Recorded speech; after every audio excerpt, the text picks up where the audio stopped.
What's up, folks? It's game time. It's about to go down in a minute. Let me touch down. I'ma get it.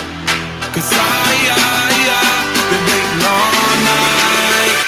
It's game time.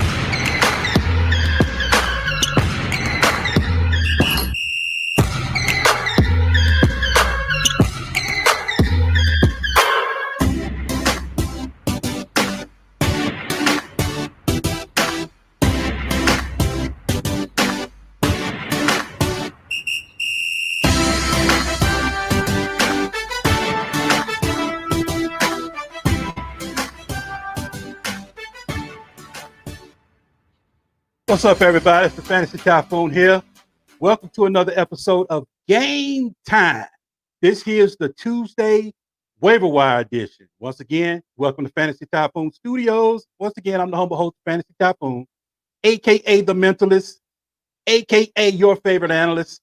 And as always, if you're watching the replay and you have questions, make sure you use the hashtag AskTFT. That's hashtag ASKTFT. If you're on the replay and you have waiver questions, trades, dynasty, keeper, redraft, it don't matter. Just bring fantasy football questions to me. If you have questions about your team, how they're performing, what moves need to be made, front office. If you're a Jets fan, hey, come cry on my shoulder. Just come cry on my shoulder if you're a Jets fan. I'm sorry, I'm a Cowboys fan, so I might need to cry on yours. But come on in, sit down. Look, we're taking questions. We're taking questions now. All your questions. Make sure you come get them. If you're watching live now on YouTube, make sure you're subscribing on the YouTube channel because that's where the magic is going to happen. That's the end game. Now, if you're watching on Periscope, welcome. Subscribe to the Periscope. Make sure you hit your questions, comments on Periscope. Hit me with your questions. I'm here to answer. We're going to get into waivers. We're going to do Monday night recap. I got my good friend, Mr. Shane P. HALLAM. Shane, what's up, man? Hey, what's up, bud? Man, I appreciate you having me on. I'm doing well. Another good weekend of football, and it's another good weekend of fantasy, dude. So, what's shaking? Look, let me ask you a question. How many leagues are you participating in? No, that's a question I always wince at answer. Is it over 20? Oh yeah, easy. Probably double that. Probably about 40. Woo! So 40 leagues. Yeah, waivers not fun. That's why I need your help. But I like drafting a little too much. And it's a good time. I know you can't get caught up. You can't get caught up in the drafting, huh? Yeah, I've tried to do a little more best ball, so I don't have to worry too much about it. But Dynasty is too fun. I just love it. So it's hard to give up. Right. I'm a dynasty advocate myself. I'm in about 6 leagues. I've been in one league since about 2008. And I've been killing them, Shane. They don't even know I'm Typhoon. They don't even know. That's the way to do it, man. Keep it down low. I like it. They don't even know I'm Typhoon. But look, folks, give me 1 second. Let me get on Twitter right quick and let me do the retweet. But look, Shane, while I'm doing this, working on the technical side of it, if you could just kind of go over a recap of last night's game, Chicago Bears versus the the LA Rams. Well, but let me tell this little story right quick. I'm up by 12 on my fantasy league, PPR 4-point QB. I'm up by what am I up by? I'm up by about 12, 15 points. I can't remember exactly what it was. And he's got Nick Foles. Uh-oh. And I'm like, he had Nick Foles and the Bears defense. Ooh. And I'm winning all the way to the end until Robert Woods did the jet sweep, fumble, and but I still ended up winning by like short of margin. So I just thought I'd put that out there, man. But go ahead, Shane. While I go ahead and work on this technical stuff, man, go ahead and tell the folks, give them an update about the game last night. Sure, yeah, the Rams won 24-10, and I think it was a game where I definitely expected a little bit more in terms of the Bears to come out and have a good game. That offense looked maybe as atrocious as almost any non-Jets offense in the league right now. I mean, Nick Foles, 261 yards passing, no touchdowns, 2 picks. The offense didn't even score a touchdown. You know, like Typhoon said, it was a fumble recovery by Eddie Jackson taken back for a touchdown for their one lone touchdown. And the Rams, ran the ball well. Darrell Henderson continued to be kind of the primary back there. I thought he looked good, 15 carries, 64 yards. Malcolm Brown, for some reason, they keep putting Malcolm Brown in, and I don't think he's done as well as Henderson, but he had a touchdown, a goal line carry for a touchdown, and Jared Goff is kind of your. I think he's average, but he puts up numbers in that offense. 2 touchdown passes. They really spread the ball around to Josh Reynolds, had a touchdown. Cooper Kupp did well. Robert Woods did try to use it in a couple different ways. Maybe kind of the surprise, Tyler Higbee didn't play in the game. Him and Darrell Henderson kind of struggled in terms of practicing in the week, and so. It wasn't Gerald Everett, actually, that though he got a touchdown. He wasn't the tight end one. It was Johnny Munt. I can't imagine there's a fantasy team on the planet that started Johnny Munt in last night. But 3 carries, 47 yards, and so maybe a name to those deep leagues to keep in mind. What they say, Shane, on NFL.com. That helps no one. Nothing. But yeah, great recap. Look, let me ask you a question for folks out there watching. If someone is rostering Nick Foles, or maybe want to roster Nick Foles, are we dropping Nick Foles, or what are we doing with Nick Foles? I think if you're in a 1 QB league, there's no reason to have him. Maybe in a super flex, you can still have him as a bye week fill-in, but I'll kind of be surprised, if he keeps that job, if he keeps playing like this. Like, I know it's tough to bench a quarterback and bring him back, but Mitch Trubisky's not good, but I think he's played better than Nick Foles has, all season. Nick Foles is just missing easy passes. One of my favorite Bears young players is Darnell Mooney, who they drafted, had 3 catches for 40 yards. I mean, there was a deep shot, may have been a touchdown. He's a fast guy, and Nick Foles just whiffed. I mean, he can't hit anything deep, anything outside the hash marks. It's like he's kind of done. So yeah, I think unless you really need, there's no one else. I think I'm trying to think.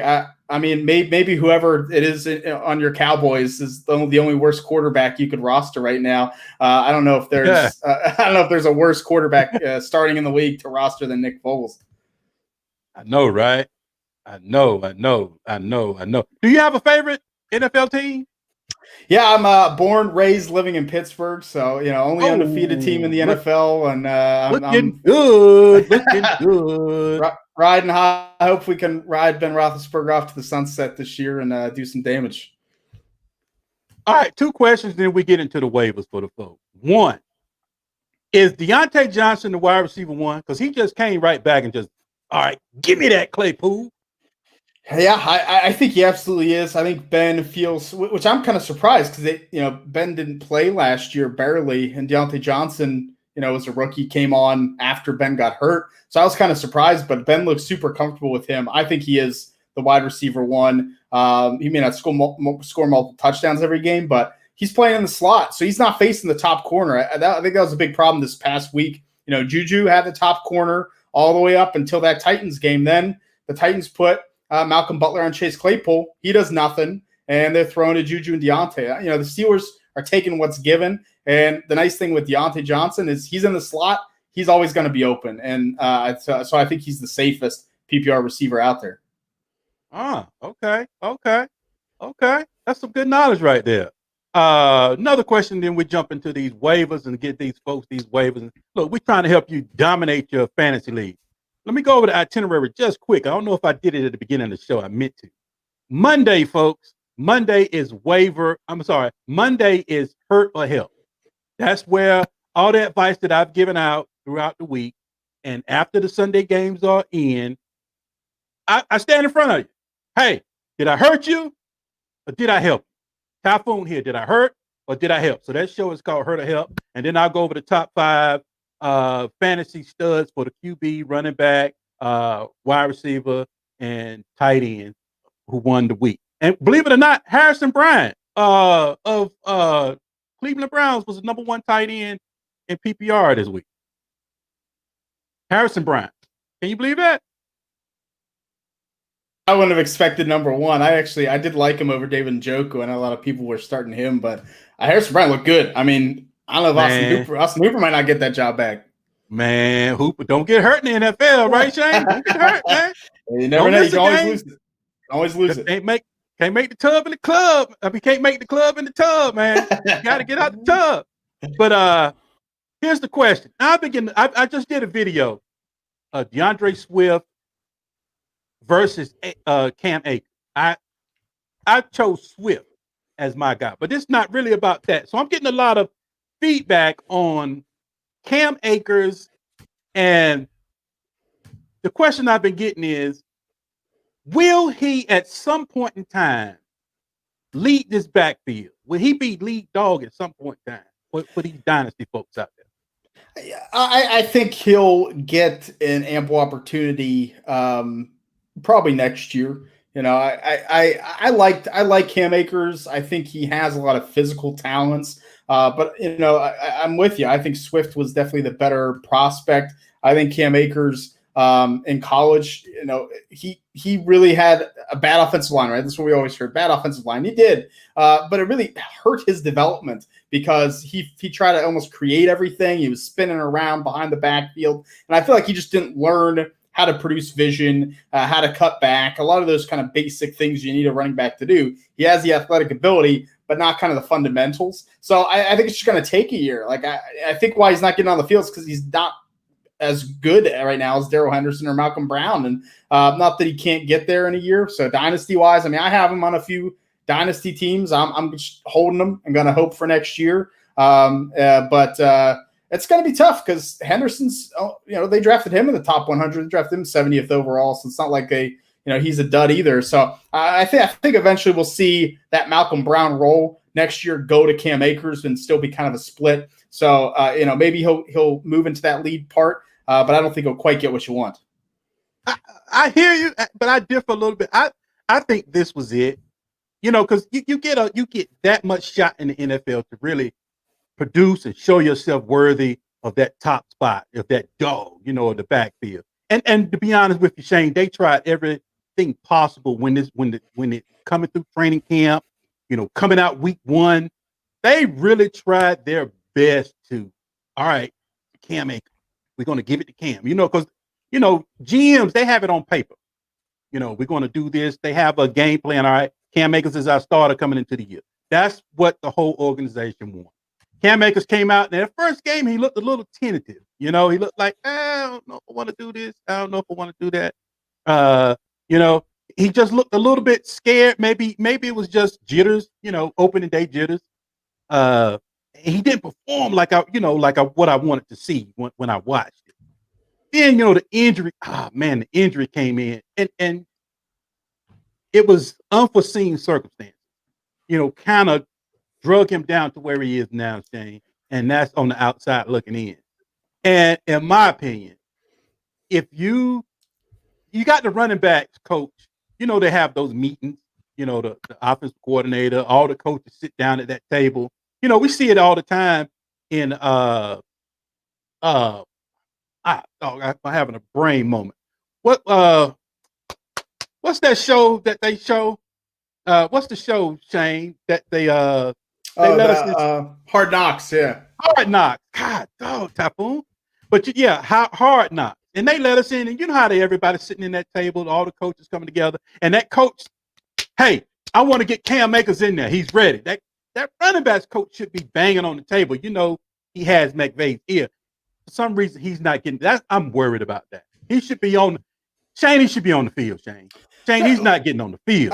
I agree with you, but then I think we would have said that about Darrell Henderson last year, right? Like he got on the field, And now we saw. Now, look, you might be right. Like, look, you might be right. Maybe Cam Akers. I got about to you. Maybe Darrell Henderson's taking that step forward. Cam Akers might not. I wouldn't be surprised. Like, I'm definitely scared. I'm definitely scared with my Cam Akers shares. So like, he's never going to happen. But I think we saw it with Darrell Henderson. But it's tough, man. I mean, you would hope a guy with that kind of talent. I think he has more athletic ability than Henderson, or especially more than Malcolm Brown, right? And so, like you said, if they're not pushing for him, that is a problem to not even get him the second share of duties over Malcolm Brown, who's a journeyman. I mean, he's never going to be anything special. How can Cam Akers not beat him out? I think that's definitely my fear. But I mean, there was a blowout last night. You can't give me garbage time, Cam. Right, that's a good point. That's a good point. But anyway, we're not here to talk about Cam Akers, folks. We're here to get to these waivers. That's fun. All right, let's get to the waivers. All right, Shane, if you don't mind, let me give him the Typhoon special. Do it. And let me explain it to you, folks. Let me explain this one to you because it comes with a caveat. I don't want you to go out spending a first-round pick, spending a second-round pick, or a third-round pick. If this guy's on your wire, here's the pretext. If this guy's on the wire, I mean free, pick him up, and you're in rebuild. Pick him up, kindly put that waiver in, $0. No budget. He's got to be free. Mr. Marcus Johnson, wide receiver for the Indianapolis Colts. He is starting to acclimate himself with Phillip Rivers. That's the first thing, Shane, when I'm watching, when I'm sitting back looking at it, because I try to watch every game over again, and that's what I'll be doing Thursday. Thursday is my rewatch day. Is what did you see, Typhoon? What stuck out? So I'm giving you just a little bit of teaser for that. So that's my Thursday show. I'll give you a little teaser right now, Mr. Marcus Johnson. Don't spend too much waivers. Don't spend any waivers on him. I kind of like that guy. So that's my Typhoon special. Kind of pick him up, leave him there for a minute. Let's just kind of see what happens. Now, look, we're not keeping him. We're not keeping him. Now, if he shows out a little bit, then that's when we shop him. Then we try to get some for him. That's the whole point. It's like stocks. Buy low, sell higher than what you bought. And what they say, you never go broke making a gain.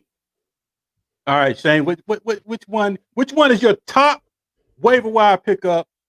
Dynasty keepers, it don't matter. What's your top guy that's caught your eye?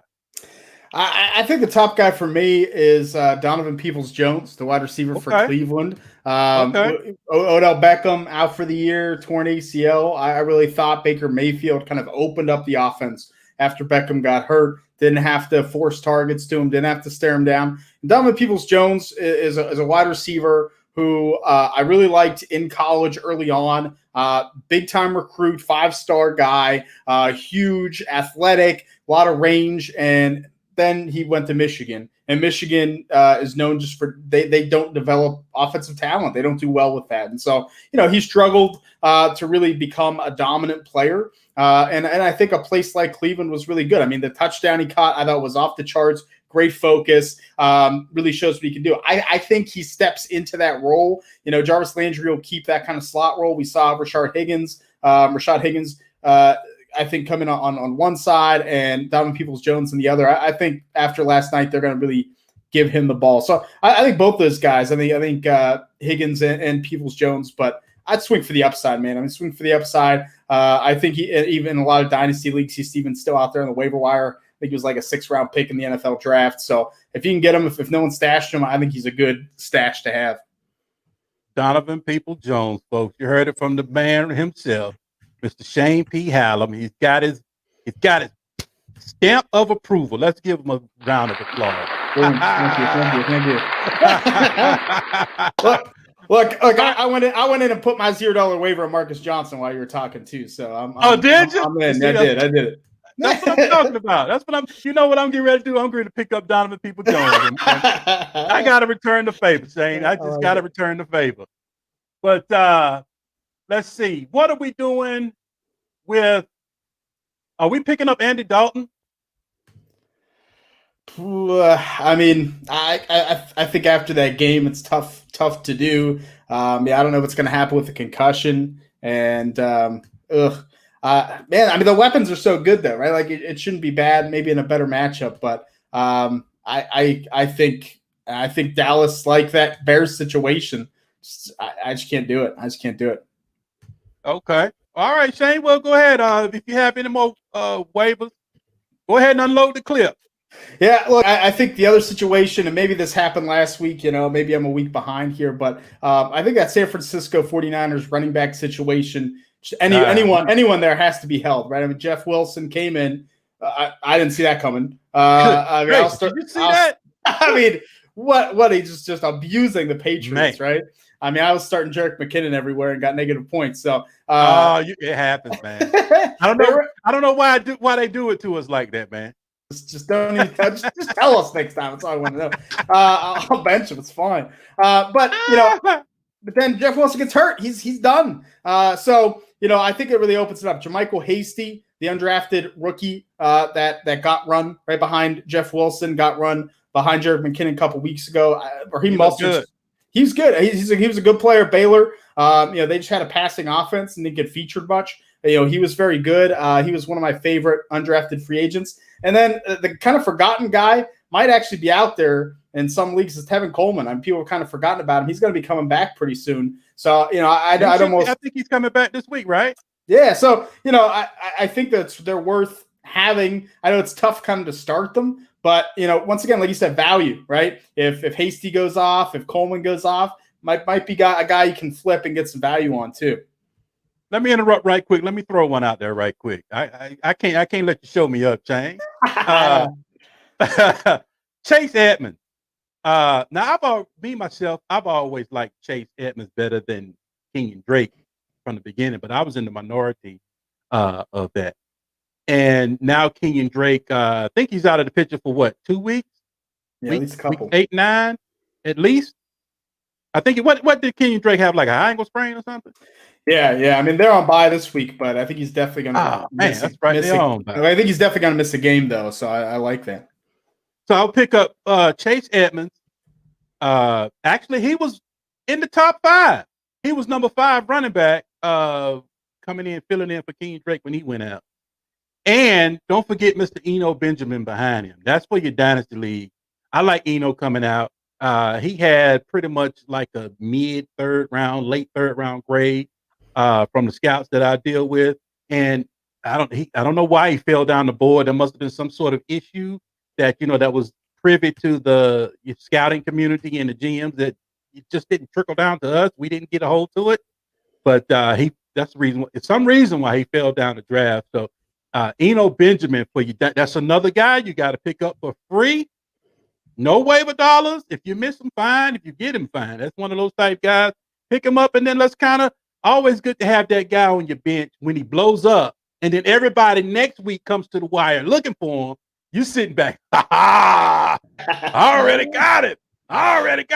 Is that a good feeling or what, Shane? That's the best feeling when you already got the guy on your bench. You're like, hey, come. You already got it. You picked him up. You picked him up the week earlier. Now everybody's coming, flocking, looking for him, and where's he at? And then you Google his name on the, you hit the search in your league. Oh, shoot, Shane got it. Oh, man. You know what I mean? So, yeah, Chase Edmonds and folks, Eno Benjamin, 2 pickups. All right, Shane, go ahead and do your thing, my friend. Yeah, so I like wide receiver Marquez Callaway from the Saints. Had a really good game, right? Michael Thomas, I don't know what the heck's going on with Michael Thomas. I'm just not believing he's ever going to come back. At this point, Emmanuel Sanders was out on the COVID list, so we'll see if he comes back. But Marcus Callaway looks like kind of that number 3 player, came in, really talented college player from Tennessee, that I think fell too far in the draft itself. And the Saints are a really good pick for. He's kind of like a mini Michael Thomas in the way that he plays. A really good route runner, big hands, catches the ball. So Brees looking for him. I think he's kind of a sneaky same thing. Get him super cheap, get him for $0, $1, and pick him up and stash him. And if Thomas doesn't come back, I think Callaway proved himself. He's going to step into that role, and you have yourself a starter on an explosive offense, and that's always a win for me. All right, let me give another one too, Shane. Look, Antonio Brown, man. We can't forget about Antonio Brown. Now, he might not be on the waivers, so he might probably be rostered. You might Google his name, look for Antonio Brown. He's rostered, so you might run into that complication. But Antonio, what I got to say about Antonio Brown? He's been working out the whole offseason ever since he left Oakland. Dude does nothing but work out. So, I have no problem about him acclimating himself, coming right in and just rocking and rolling like he never left. Not going through that, lull like we had Rob Gronkowski, kind of warming himself up, getting himself ready. Now Rob Gronkowski he's ready to rock and roll. He had to acclimate himself, get himself ready. But he was wrestling during the off season. He was on party boats. So you can kind of understand that from Gronk. But over to Antonio Brown, that dude's ready to rock and roll. Also, news is coming out that what's his name? Guy hurt his index finger. Chris Godwin, yeah. Godwin hurt his index finger, something to that nature, and he's going to miss a game. But Antonio Brown won't be back that game, but still good to have him on your bench, because when Antonio Brown rocks the road, I say start him immediately. I see no less than 4 targets, 50 yards, and at least a tub for you on the Antonio Brown Tom Brady reunion. Shane, you got any more for me, man? Yeah, I think the last guy I kind of have is Wayne Gallman, the running back for the Giants. I think look, starting running back's a starting running back. I think you need to have all of them rostered. I know Devonta Freeman the first week kind of came in off free agency and did pretty well, but I thought Wayne Gallman, I've always liked him coming out of Clemson. I think he always runs hard. He's not the biggest athlete. And, the Giants offensive line isn't a bad run blocking offensive line. I think they're definitely a team that wants to establish the run, right? So they're going to run him a little bit. I think he deserves to win that starting job. And if he has it for the future, you can play some matchups with him. I think he's a nice cheap option too. Okay. Look, if you got another one, could you please go ahead? If that's the last one, I do have some questions I want to ask you right now. Yeah, I think that's good. I think we'd be dipping a little too deep moving other than that. All right. Got a question, man. What are we doing with N'Keal Harry in Dynasty?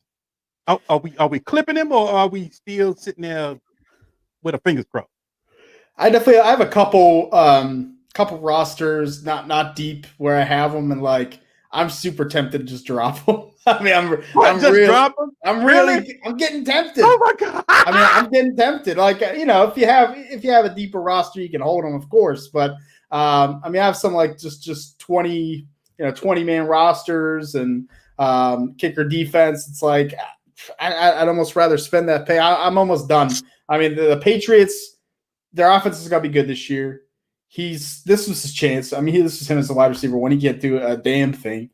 He sucks. He sucked from the moment he stepped into the league. He was overdrafted. I wasn't a fan of him. But I think coming into the year, I was like, maybe this guy will be a value now, right? Sometimes it works out the other way. And if you can't do it now, it's just not going to happen. How bad are the Patriots drafting receivers? My God. They're the worst. How bad are they at drafting receivers? Oh my God! Whoever's in Belichick's ear telling him, get N'Keal Harry, whoever it is, he needs to be kicked out the building. Locked out, take a security card, flatten his tires, get that guy out the building, because he is tearing that up. Look, he couldn't do it with Brady, can't do it with Cam, couldn't do it with Brian Hoyer, can't do it with Stidham. Come on. What are we doing here? What are we doing with N'Keal Harry? So you're saying just flat out, just not even a 4? Get off my team. Look, if you could trade him for anything, I think I'd just trade him for anything, man. How do the Patriots take him? Hilarious. How do they take him over Deebo Samuel, AJ Brown, DK Metcalf, Deontay Johnson, Terry McLaurin? Look at these guys that went after. Come on now. Oh my God, man! I don't know what Belichick is doing with those wide receivers. But whatever his formula is, he needs to get rid of it. Another one. I got two more left for you. What are we doing with Sammy Watkins in Dynasty? See, these are first round picks, man. These guys are supposed to be balling. Well, I think Sammy Watkins is far gone from those days. I think he's a similar situation in N'Keal here, Harry, where I'm tempted to kind of drop him. I think it's just the inconsistency. In Dynasty, you're never going to start him. You're not going to start him. You're right. You're hoping. You're right. I mean, he has that one blow-up game. He has one blow-up game every year where he gets like 170 yards, two touchdowns. It's the first game. Every time, right? And so start him week 1, and then you just cut him. But he's not going to be on the team next year. So where's he going to go? I mean, he's going to be the 4th receiver in Philly. He's. I think he's just about done in the NFL as it is, let alone in fantasy football. So yeah, I'm both those guys. I'm like, I'm kind of out. Woo! I got to give you the applause, Shane. Going hard. Good gracious, boy, that was look. I'm gonna tell you the truth. I just be full disclosure here. If you drop Sammy Watkins, I gotta put in a waiver claim for Sammy Watkins. Now the kid Harry, start him against me too, please start him against me when I play. Oh, start him against you later on next year somewhere when he's over with the Chicago Bears. No, when he's with the Jets and with Trevor Lawrence. Well, look, maybe then. All right, last one, man. What are we doing with Zach Ertz, man? Is he? I know he's not finished, but I mean, what are we doing? Yeah, no, I think he's a hold. I've actually even bought him a couple places where the guy, someone's selling him cheap. Look, do I think he has a ton of good years left? No. Do I think he can have a good year, two, maybe 3? I think it can happen. I think there's a real possibility Philly moves on from him and Dallas Goedert becomes the guy. And then I think if he gets in a good situation, he goes to the Patriots, he goes to a team that really needs that tight end one, goes to the Cardinals, he can get some use. So I actually still kind of like Zach Ertz. Maybe it's a little risky, right? But it just depends on that cost. I think if I have him, I'm going to hold him. Let's just see what happens. And he's actually a guy, if I have some tight end depth, I don't need him this year. Maybe I can flip, I flipped Mike Gesicki for Ertz in a 3rd and a 4th round pick. I don't need him. I don't need Gesicki. I'll take Ertz, and maybe next year he gives me something maybe late in the year, and I get a couple picks to take some shots. So, I think the values are so far down, and the talent hopefully is still there. I don't think he's completely washed up, but it's always a risk when you get those older guys. Okay, folks, I'm trying to prolong it here a little bit. I need to see some questions. If you got some waiver questions, some trade questions, I don't even see any questions, Shane. I want some questions. We here. We here. You got 2. I'm sorry. Excuse me. You have the savant here, the guru himself, Mr. Shane P. Hallam here, willing and able to. Matter of fact, thank you for being on the show. Did I thank you for being? Yeah, no, of course. I gotta thank you, man. Yeah, look. I gotta thank you. We go way back, so it's never. Yeah, man, way back. But look. Speaking of Zach Ertz, let me speak of brings Goddard to mind right quick. Beginning of the year, I traded Devin Singletary out for Dallas Goedert. And the reason why I did that, folks, is because I traded out Darren Waller as soon as the season was over last year. I mean, as soon as the season was over, as soon as the trade was open in our Dynasty League, as soon as they opened them up, I think it was like right after the Super Bowl. Boom, I kicked Darren Waller off the team and brought in Deontay Johnson. So I'm happy for that one. So now, but Waller was my starting tight end. So I needed another replacement. So I was looking around, looking at the rosters, watching film. I'm like, man, this got to do, man. That's something there.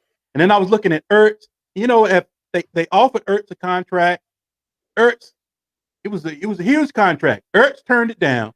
Then I think Kelce went to the table, and then Kittle went to the table first. Then Kelce came behind him with the fat contract. So Ertz and his agent came back to the table. Shane, they gave him a contract lower than they did the first time.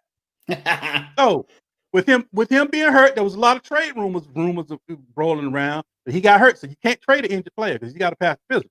So now he's kind of like stuck there right now, but they want to get rid of him. You know, it's kind of like awkward. So Dallas Goedert is next in line. Look, dude was getting 8-9 targets a game.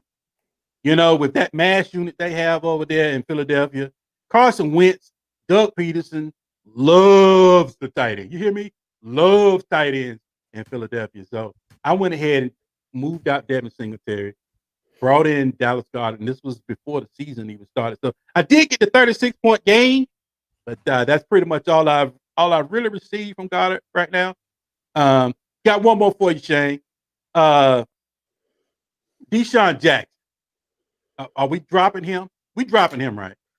Yeah, he just can't stay healthy. You know, I think the Eagles have kind of found some lightning in a bottle with Travis Fulgham. I think Jalen Reagor is going to come back there, and I just don't know what Deshaun Jackson's going to do. Like I think redraft wise, he has some value if he comes back. They seem to like him enough, but he can't even make it a game at this point. You know, it's kind of sad to see. I think he's got to be done after the season. I almost think he's got to retire or end of the roster kind of deal. Cut. See you later. I don't care where you end up. I don't care where you end up. You know, you could be playing for 5 teams. You know, you could be playing. He could play Thursday night, Sunday at 1, Sunday at 4, and then turn around and play Monday night, all in 1 week, and you get all those points. I still don't want it. Still not starting. Still not starting. Get off my team. But one more man, Shane, you got so much knowledge, man. I do not want to let you go, man. I do not want to let you go, folks. This is Shane B. Hallam sitting here. I cannot let him go. I just keep thinking of more and more stuff. Typhoon, hit him with something else. Typhoon, do something else. Joe Mixon. Is it Joe Mixon or is it the offensive line? What's up with Joe? Yeah, that's a pickle. That's a pickle one. Like I've never been a huge Joe Mixon guy. Like the talent's definitely there, you know. But he's there. The dude can ball, man. Yeah, I mean, we know it, right? We know he can do it. I think the offensive line is really bad. But I think a little it's on the offensive gameplay and just what they want to do. You know, not getting him involved in the passing game seems a little suspect. I just don't know why you pay him, and then you're not going to use him in a variety of ways. I think he'll get it back. I think they're going to have to invest in that offensive line after the season, especially the interior, and that should be good for him. So I can't sell him cheap if I have. Like I think you kind of have to hold, but I'm probably too scared to buy him. Me too. You know how that goes sometimes. It's like, well, if I got him, I don't want to sell him cheap, but I don't necessarily want to buy him up either because it could go the other way. So I think Joe Mixon's kind of that classic guy. You know, hold him. And really kind of hope for next year. I think I think Joe Burrow looks excellent. I think he's going to be a great quarterback. Him and Justin Herbert, man. Well, Justin Herbert is true. I mean, they're both like exceptional. I feel bad because Burrow's getting killed back there, throwing it a ton, and I hope they don't ruin him. But if the offensive line gets better, you have a potential elite quarterback. Running back's going to score points, and Mixon's good enough to do it. So I think the potential's still there for him to get a lot better. Yeah, folks, I'm trying my best to prolong Shane so we can get some questions in. Now, if you missed the show and you're watching on replay, hashtag ASKTFT, and then I'll address it on the next show. I don't really want to answer your questions on Twitter or on social media. I really want to answer your questions within the community. I put it up on the screen and read your question back to you and then answer it that way. Because, in those little characters that we get on Twitter, I really can't get in depth and go into the offensive coordinator's mind, defensive coordinator, or get into the head coaches, the GM's mind, kind of give you a full template, a full blueprint of what I'm really thinking. So that's why this show is here. This show is here for you. We are here for you. I will have special guests coming on. Shane is my first. I had to go back to the well. I had to go back and get one of my dogs from back in the day. to come in here and sit down and bring some knowledge to you. I swear I don't want to let him go. But all right, we got all these first round picks that we just going through. Some of these guys that it seems like they're washing out the league. I was surprised to hear Shane's take on he would drop Sammy Watkins. I mean, cut it like for free. Don't he give me a fourth? See ya. Get off my team. All right, Bashad Perriman. What are we doing? It's another one of those first round picks that came out with all the buzz. These guys are kind of washing up on the shore like some old cartons and stuff coming up from the ocean. So what are we doing? Man, he's had such an interesting career, right? Like huge bust. I think everyone kind of knew it. I mean, I didn't have him rated near a first round pick, and huge bust for the Ravens. And then he kind of reestablishes himself. Tampa Bay, Cleveland, and then the Jets. What a dumpster fire the Jets are now. But I thought before the season, there's some targets here. Robbie Anderson's gone. Like Bashad Perriman could do well. Injury bug hits. I mean, Jamison Crowder ends up being the guy. So yeah, I think Bashad Perriman. I think he could still have value in the right situation. I think playing for a really bad team is not the right situation. But there's always. I think it's a shot after the season that he, if they do draft Trevor Lawrence, something like that. I think he could really come back and be, I think Denzel Mims will be the number one. I think Perriman could be the number two. You could have Crowder in the slot. I think Perriman could get some work. So I almost think if the Jets keep losing, if they look this bad in 2 weeks, 3 weeks, if Adam Gase is still there, I almost want to buy Bashad Perriman, man. Let me get him and hold him for next year and hope that they win the Trevor Lawrence sweepstakes. And then I think that value is going to perk back up, and maybe you can sell him in the offseason for more anyway. So, he's an interesting case. Like I would have never thought he would have this career arc. I'd never have thought that the bust in Baltimore would kind of turn out to be a guy that could play. He developed just later than usual. So I'm hopeful for him. Now, look, I was ready to say something. I forgot my thought now. I want to ask you another one. Another first round pick. Oh, no, I'm sorry. Was he a first? Dez Bryant. Was he a first round pick? He was a first round pick, right?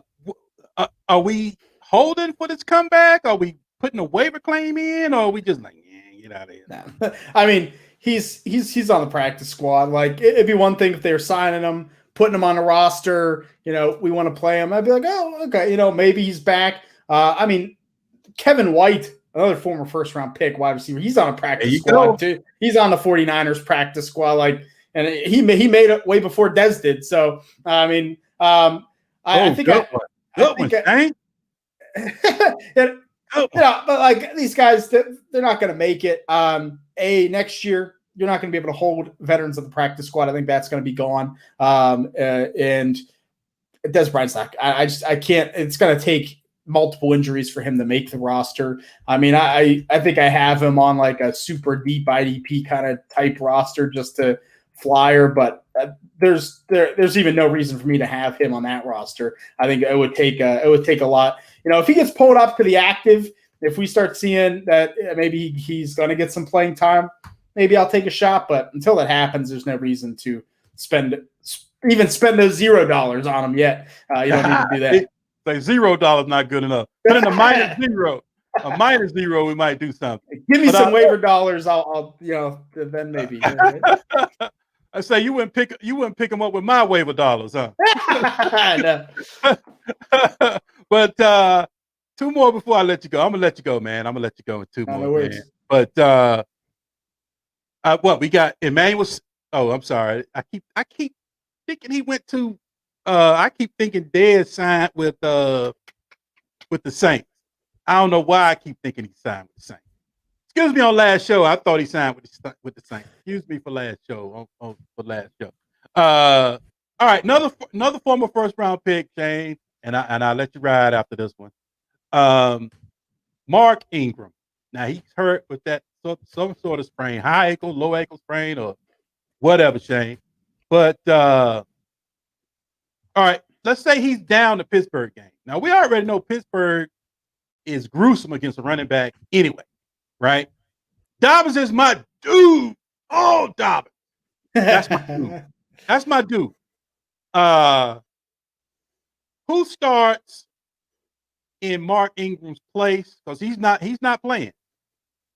Who starts Dobbins or Gus Edwards?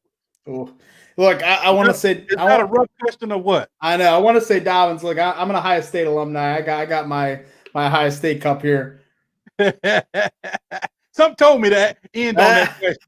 Some told me end on that question. Now, look, I want to say Dobbins. I think he's the most talented. I think he deserves it. I mean, when he gets on the field, he breaks these 20-yard runs. Then they run him twice the whole game. I'm like, what are you doing? But for some reason, I think Gus Edwards should probably get the start. I think they want that Mark. So I think they want that Mark Ingram type, just head down through the line, grind 3 yards, and they want Dobbins to try to break that big one, change the pace when they need it. I just don't know if at some point Baltimore's got to go to Dobbins. I mean, you gotta unleash him. You gotta, Greg Roman. If you're looking at this, you have to unleash him. Like I almost because I feel like Baltimore, I feel like Greg Roman, I feel like Harbaugh, like they're good coaches. This isn't this isn't the Jets. This isn't some crap organization. Right. Part of me almost thinks they think, all right, we're going to coast to the playoffs, and then we bring out Dobbins. We keep them fresh, keep them kind of under wraps, and then I think because I think that was part of the problem last year when they lost against the Titans. Man, it was just very predictable. I think they want to kind of keep him, give him a little bit of work, but I think they might be just saving him for the playoffs. That they know they're going to get there with 7 teams making it this year, right? I mean, and buy whatever. I think they might be saving him. It's a little conspiracy theory-ish, but I think we'll see Gus Edwards, a little bit of Dobbins sprinkled in, but I think Gus Edwards is going to still be the guy for now. Man, look, watching the games, watching the tape, the all 22 and all that, and you look at Gus Edwards when he runs, it's like the offensive line. The offensive line do different things for different running backs. When Dobbins in, they do something a little. The offensive linemen do something a little different for Dobbins. The offensive linemen do something a little different for Ingram. The offensive linemen block a little different for Gus Edwards. But it's something about Gus. When he's in the game, that offensive line and Gus, they're like one. They become one. It's like synergy. Those lanes open. It's like, okay, we know he likes to cut back. So I need to seal this block here a little at an angle because I know Gus is back there. He likes to cut back or whatever it is. It's something that you can see it with your eye when you watch it. That the offensive line and Gus Edwards, man, they are married.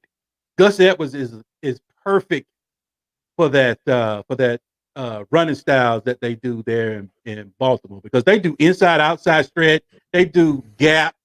They do angle. They do all the running schemes. So, so they can cater to any back. But it's just for some reason when Gus is in the game, man, it's but they make music together. So I can't see why they would stick with Gus. But at some point in time, you gotta let that dog, J.K. Dobbins, you gotta let him loose. All right. I think it's going to be a good game. I'm excited for that Ravens-Steelers game. I actually think the Ravens might win. Where is it at? I think it's in Baltimore. I think it's in Baltimore this game, right?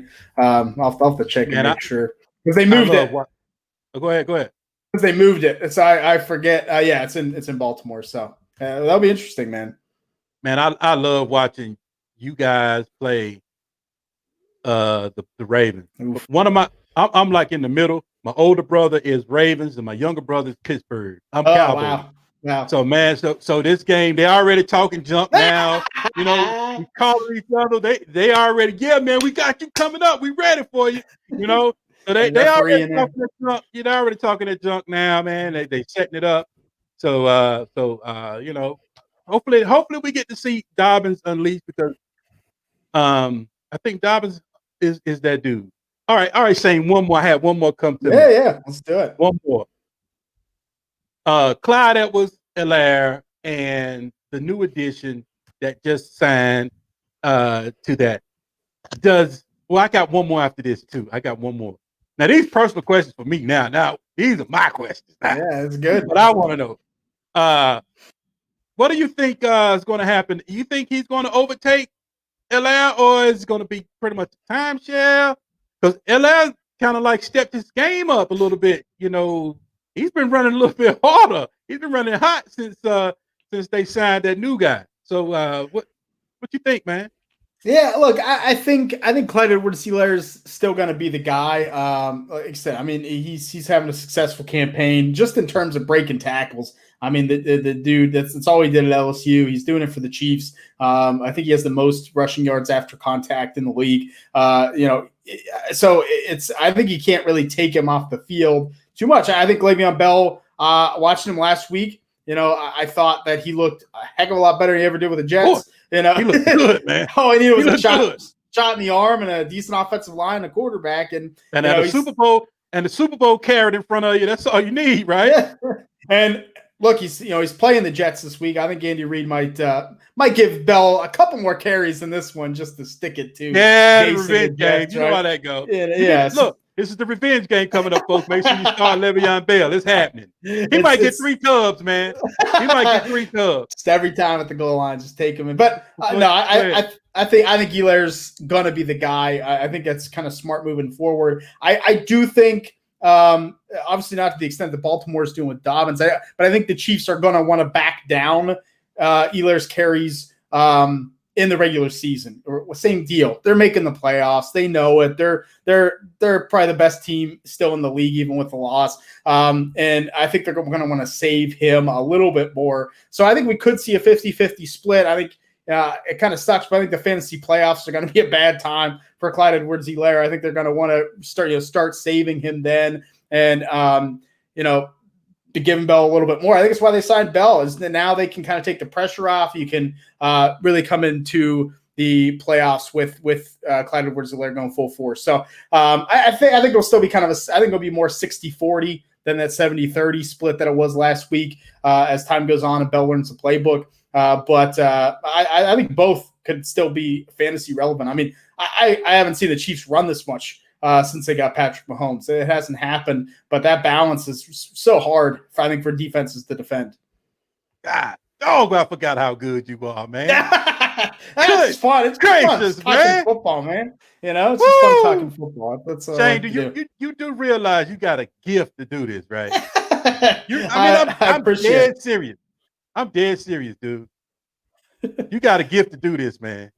Wow, that's high praise. High praise coming from you. Like I said, we go way back. It's just fun to sit and talk football and hang out, man. I mean that's the dream, right? Look, folks, if I had a dime for every time I said this was the last one, good gracious, we would be rich right now. Man, Shane, this is the last one. I'm serious. This is the last one. This is for me. This is what I need to do. Ronald Jones or Ronald Jones or help me, man. Leonard Fournette, yeah. Fournette. I don't know why I want to call him LeGarrette Blunt. But Leonard Fournette. Looks that way sometimes. He do it sometimes, don't he? Leonard Fournette and Ronald Jones. You saw the uses. Ronald Jones took over and looked good as soon as Fournette, had that ankle sprain. But once he came back, do you know they were starting him as the third down back? He was taking third down. He was catching the ball. I mean, I'm like, so in my mind, you already see him as doing that, right? You already. I'm talking about with Tom Brady in house. You got nothing but Super Bowl in Tampa on your mind. That's all they got in Tampa. That's all they thinking about. That's it. They're not thinking about playoffs. All they thinking about, look, we want to be in the Super Bowl in Tampa. You bring in Leonard Fournette, and then you give him third down is his. I think Shady was inactive.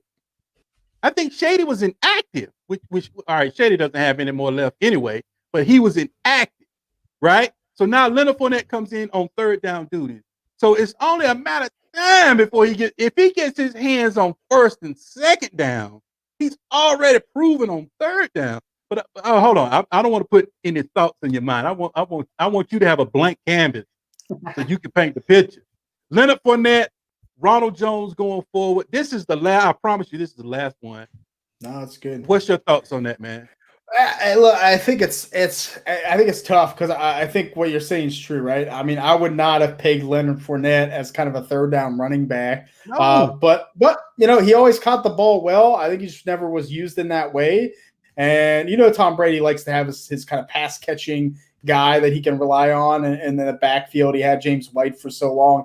I think Fournette is that, and so I think in a PPR league, I mean, Fournette's got to be the guy moving forward. 6 catches in that last game. That he was kind of the check down with Godwin hurt. Mike Evans still beat up. Fournette's, I think, going to get even more work. So I like Ronald Jones. He had a rough game against the Raiders, but I thought he had played well, like you said, before that. So I think he'll get the majority of carries. But, I mean, if we're looking at, 55-45 split of carries, Ronald Jones gets a little bit more, and then Fournette's getting catches. I mean, there's not a question, right? Fournette's the player you want for your fantasy team, and I think that's what it's going to be. And I think he's just better. I don't think Ronald Jones is as bad as people make him out to be, but I don't think Leonard Fournette is bad. I don't think he's a mediocre running back. I think he is still a good running back, and he's better than Ronald Jones is ultimately. So I think we see a split. I think either one's a tough, week to week could get nothing. But man, I think Fournette he still has that juice in him. That's why he was a top 10 pick in the NFL draft. Yeah, man. I had Ronald Jones on my show. He was sitting in that same seat you were sitting in, so I got a chance to really chop it up with him. Real cool dude. He's low key. He's a little quiet. A little to himself. He's not boisterous and outgoing. You know what I'm saying? He's more reserved. More introvert. But I told him, I said, look, man, you get ready to have 1,000-yard season right here. This is yours. And lo and behold, man, it's looking like it's coming to fruition. I've been gobbling Jones up. Man, Jones was going in the 6th round. Yeah, I mean, that's steal. Man, I've been gobbling. I own Jones everywhere. Every league I'm in, I'm only do 5. I can only concentrate for so much. I can't walk and chew gum too good. You know what I'm saying? Yeah. Well, I can only handle with so many leagues. But I'm in the 5 I'm in. Ronald Jones is in every last one of them, and I've been starting them since day one in every last one of them. That's why I wanted to ask you about your thoughts on Leonard Fournette. It's time coming to an end. This Ronald Jones party that I've been having, is it coming to an end? All right, Shane, I'm gonna let you go for real, man. We have 57 minutes. I've been trying to just at least get this thing to an hour. I love it. Man, love you as a guest, man. I don't even know if I really want to, man, love you as co-host or whatever you call it, the level above guest, whatever that is, man. Man, love you. Man, love your knowledge, Shane. I can just sit down, man, and just sit back and just listen to you just spew. Because I keep forgetting, man, you watch all these guys before they even come into the NFL because you are a guru at rookies. I keep forgetting that, man. But that's how I first met you, is through the rookie channel. You know what I mean? Oh man. But if there's last words from Shane P. Hallam, if you got something you want to say, man, as far as what you're doing, what are you doing now, man? Are you? Yeah, look, I'm Shane. I'm all over the place. I kind of took a little bit of time. I don't say off, but you don't have a home. But I'm back. I'm writing over at fakepigskin.com, so I'll put articles out there. That's right. Okay. I wrote an article when Le'Veon Bell got signed that, hey, Clyde Edwards-Helaire going to be better, score more touchdowns. First game, scores a touchdown, right? So I've been writing over there.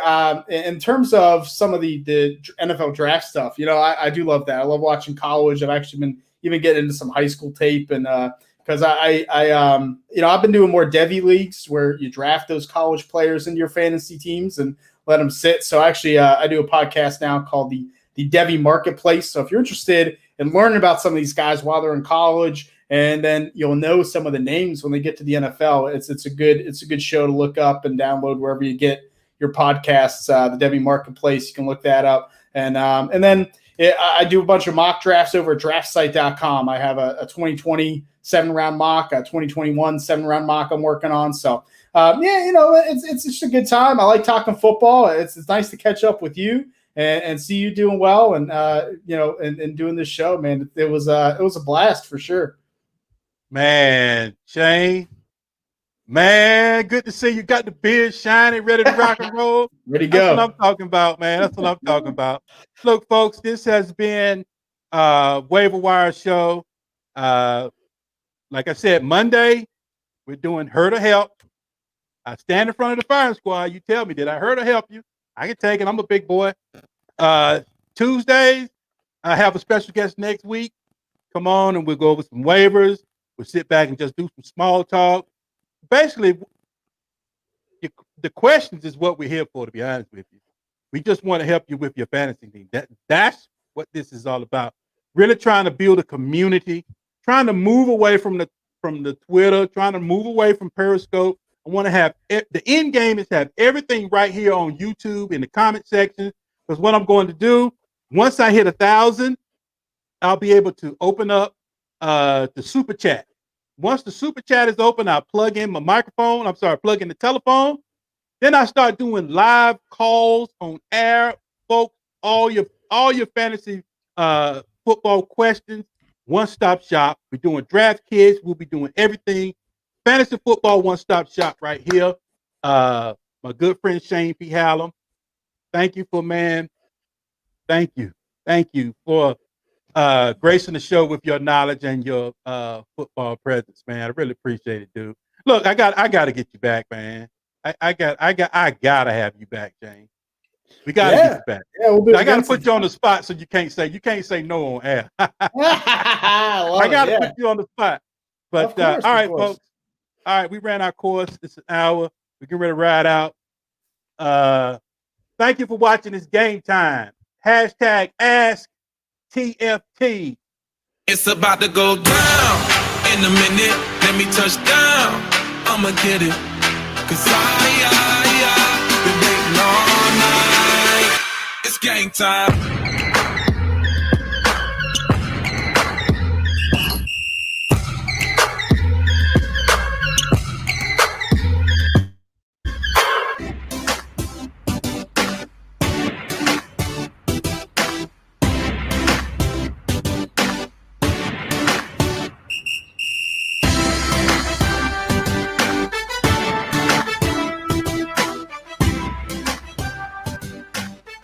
We go.